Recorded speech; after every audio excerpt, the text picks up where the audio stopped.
Yeah, buddy. We got a Ferris Z3X in this motherfucker. 37 horse Vanguard owner. Won't start. Put a new battery in there. 425.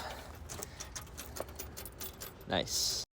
I love it when they don't start.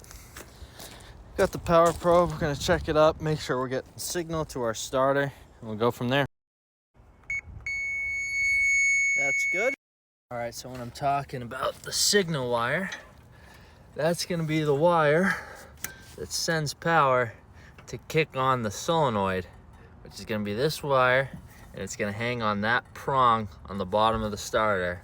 So you're gonna take your power probe, you're gonna put that in there like that, and then when you turn the key, you're gonna wanna see 12 volts coming through here. This is hard to do with trying to record a video and test it and turn it over, so I got that stuck in there. I'm gonna turn the key over. All right, so we're getting voltage. So our solenoid is sticking and won't engage. So that's either gonna be the starter, but sometimes you can actually take these off, bench test them using a jump pack, and that will turn the starter gear over. Sometimes it frees it up and helps a little bit, but we're gonna remove the starter. We'll do a bench test on it, show you guys how to do that, and we'll determine if we need to replace it or what, you know? All right, missing a wheel here. This mower is actually a company one we're getting ready to resell. Had to use this wheel for some fucking asshole. Long story.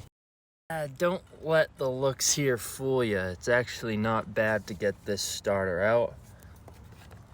Disconnect your ground before, and then up top, right there, you got, I believe it's a 12, might be a 13 millimeter, and then there's one on the back side, but I'll show you guys how to get to them. All right, got a ground wire off here. Now we're gonna go down here. We're gonna take our power wire off the bottom here. We got a 13 millimeter socket on here.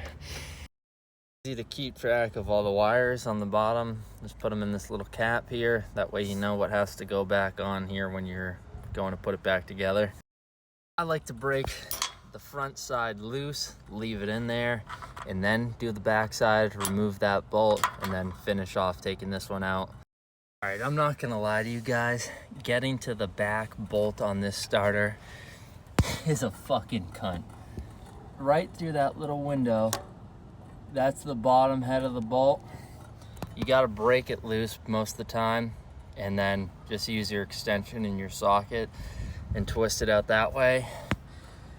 I do the back one first always because it's a pain in the ass to get to, and then that front one actually is pretty accessible. You can get onto that one pretty easily. Again, take your extension, 12, and then you can get that on there just like that. It's behind the voltage regulator. It's hard to focus up on it back there, but that's it. You filthy fuck. All right, let's go test this thing. All right, put a jumper wire from your positive post on the starter to your signal prong. Ground out the body, and then take your positive and put it onto the post.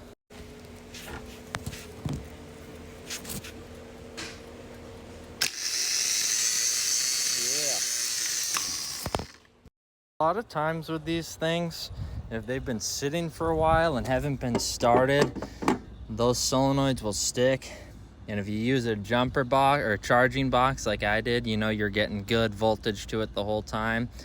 Kicks it over, kind of frees it up. So I'm gonna put this back on, cross my fingers that freed it up, and this is gonna be good to go. Otherwise, I'm gonna have to take it off again and replace it, and I don't wanna do that.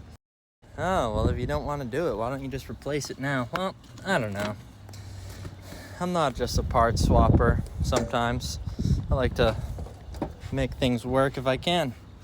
Going on, do it in reverse is taking it off. Put that front side bolt in first, as it's easier to get to. Put it up all the way, then line that up, put it in. Right, we just got the rear one started in there. I don't know if you can even see, let's see, tucked up somewhere up in there, I don't know. All right, you see right up there, it's kind of blocked by a wire right now, but that, yeah, there it is. I'm using my phone actually to see where it is, and then you just tighten that up.